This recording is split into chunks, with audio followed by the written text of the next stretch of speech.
It began on a routine shuttle ride, one of those quiet, uneventful journeys that people often forget by the next day. Jaden Carter, a 17-year-old from Chicago, was returning home from a youth science summit on Europa Prime.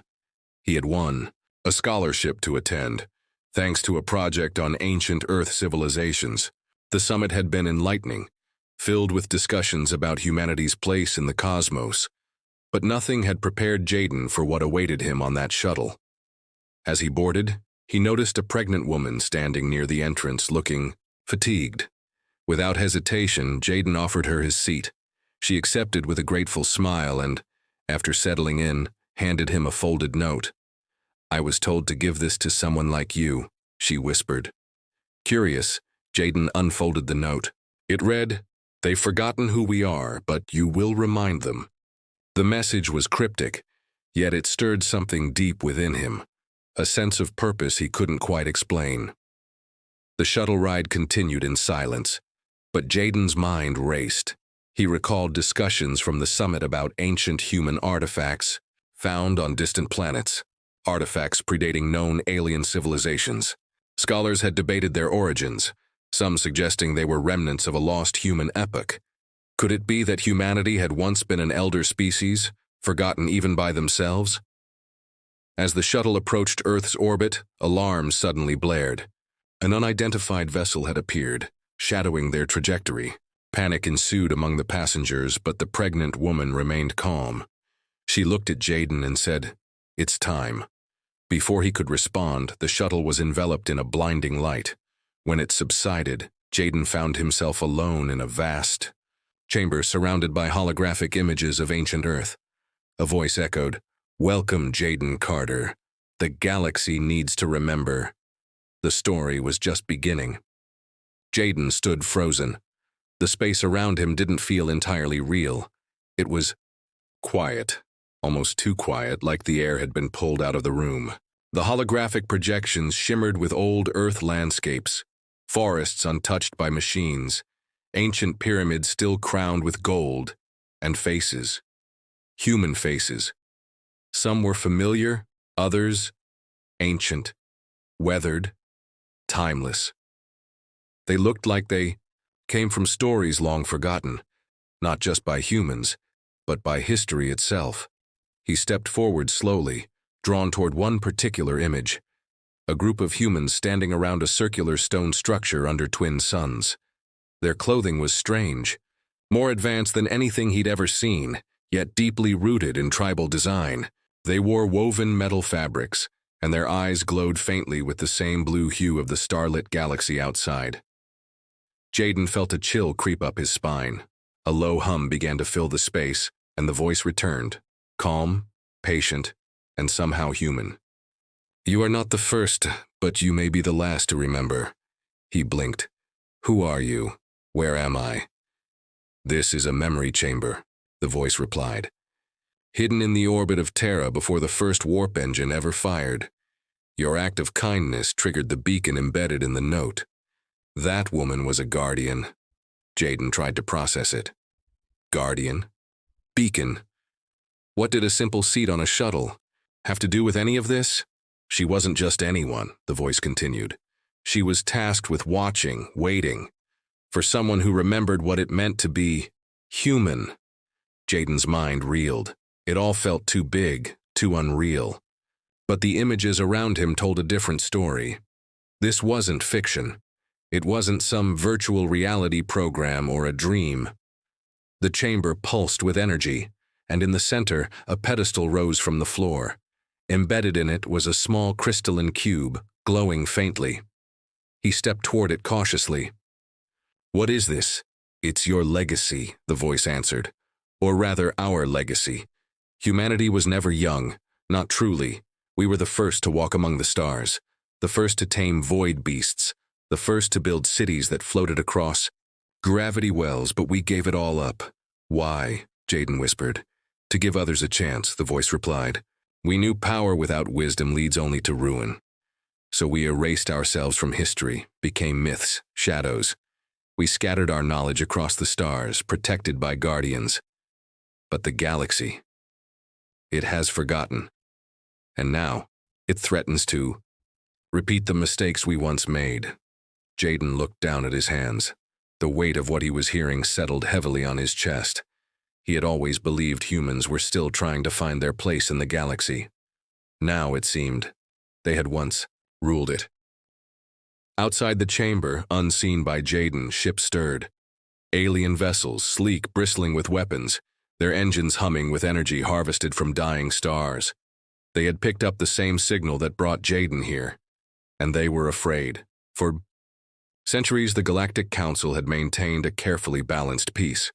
Dozens of species, thousands of worlds, all woven together by fragile treaties. And at the center of it all, a single warning. One carved into the archives of the oldest Council species, if ever they remember. Run! The Council had debated its meaning endlessly. Some dismissed it as ancient superstition. Others feared the cryptic line referred to the humans, those newcomers who adapted too fast, learned too easily, fought too fiercely. But no evidence had ever confirmed it. Until now. On the bridge of a Coreel warcruiser, High Strategist Zir monitored the signal with unease. A human triggered it, his assistant hissed. A child, no less. Zir's mandibles twitched. Then the prophecies were not myths. The silent builders, the ones who raised the deep core stations on Threxen, who seeded the logic forests. Fshun. They were human. The crew was silent. Even among the hardened warriors of the Coreel, that idea struck a primal nerve. Their kind had only just emerged from tribal conflicts when the first traces of advanced tech were discovered. In their system, no one had ever explained who left it behind. Back in the chamber, Jaden reached out and touched the cube. It lit up brighter, casting the room in a blue glow that seemed to pulse with his heartbeat. A wave of memories, not his own, crashed into his mind. Cities floating on antimatter oceans, civilizations that lived in orbit around neutron stars, wars, not of greed but of survival against things too large to name, too terrible to describe. He gasped and stumbled back. The voice spoke again, softer now. You are connected to the line, the genetic memory embedded in all Terrans. It's dormant, in most, but in you, it's awakening. Why me? Jaden asked, breathless. Because kindness is the first marker, the voice said. The ancients knew that true power belonged not to the strongest, but to the one who remembers compassion. When there is no reward, Jaden sat down on the chamber floor, overwhelmed. In his pocket, the note remained folded, warm against his leg, almost humming now. Meanwhile, the council debated. Urgently. Their secure channels flooded with warnings, threat assessments, panic. Old species with long memories whispered to their younger allies. They've awakened one. We must not provoke them. But it was too late. Somewhere deep in the heart of the memory chamber, a signal had already been sent. It wasn't a declaration of war, nor a claim of territory. It was something far more dangerous. A reminder that the stars belonged to humans once, and that they remembered. The silence inside the chamber was suddenly broken by a deep, low thrum, one that vibrated through Jaden's bones. It was like the heart of the place had just started beating again. He looked around, and the once dormant walls lit up with faint lines of blue light, pulsing in time with the cube's glow. Whatever he had triggered, it was far from over.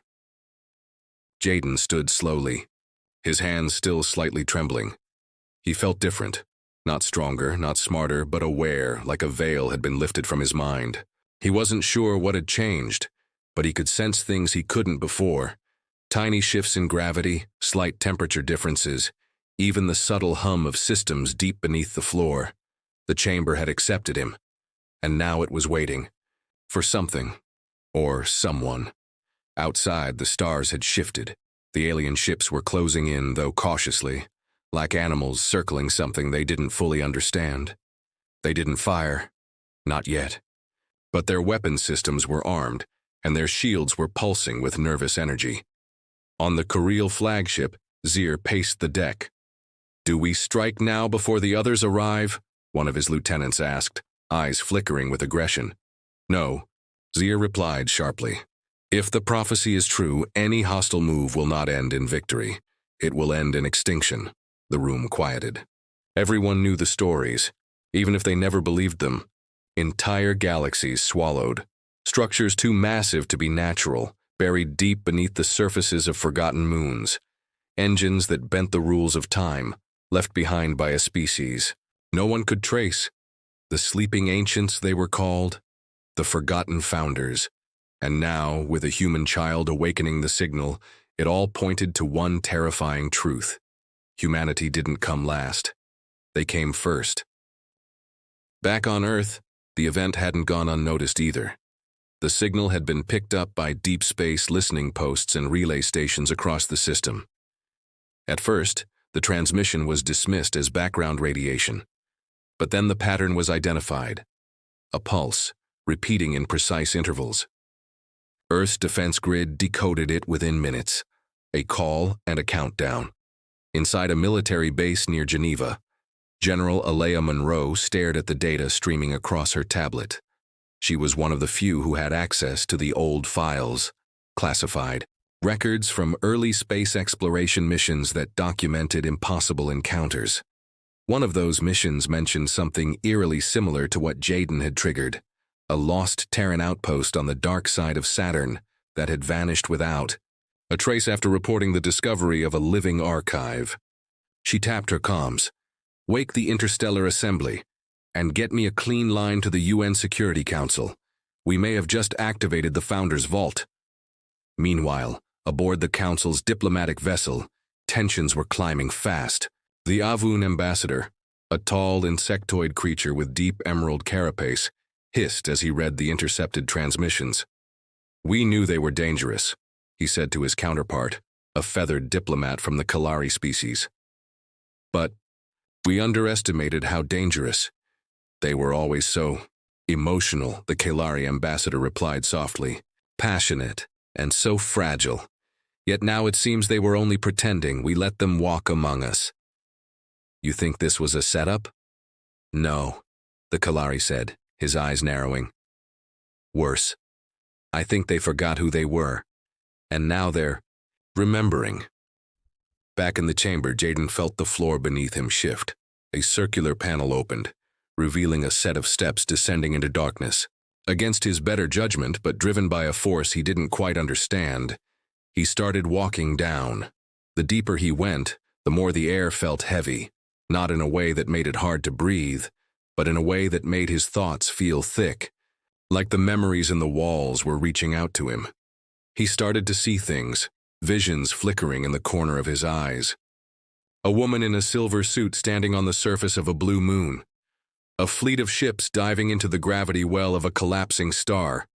A small girl placing a crystal like his into a pedestal surrounded by tall figures with eyes of burning light. The staircase ended at a wide chamber, filled with rows of stasis pods, empty now but once filled with people, humans. They were suspended for millennia, their purpose unclear. A single console flickered in the center of the room. Jayden walked up to it, and without needing to touch it, the interface came to life. A projection appeared, another human, though translucent and flickering. She looked young, but her eyes were old. Her voice was warm and steady.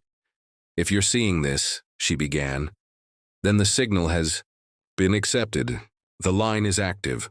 You've proven yourself worthy of carrying the legacy. But know this, the others will come. Some will fear you. Some will try to destroy you. And some will offer alliance only to betray you. She paused. But you are not alone. There are others out there, hidden, waiting for the call. You must find them. You must unite the line before the cycle repeats. Jayden leaned in. What's the cycle? He asked out loud, but the hologram had ended. The room went dark.